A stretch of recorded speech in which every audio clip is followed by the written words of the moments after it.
muhtoj bo'lib ehtiyoj sezsa, Alloh subhanahu va taolo u duo qilmasa ham uning hojatini ravo qilishi mumkin.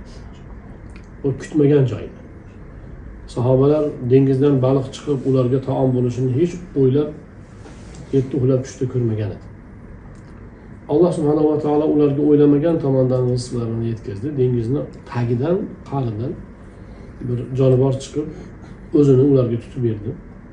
Va ular uni bir oy yeb, semirib, u oshkarini Madina Munawwaraga Rasululloh alayhisalom huzuriga olib ketishdi.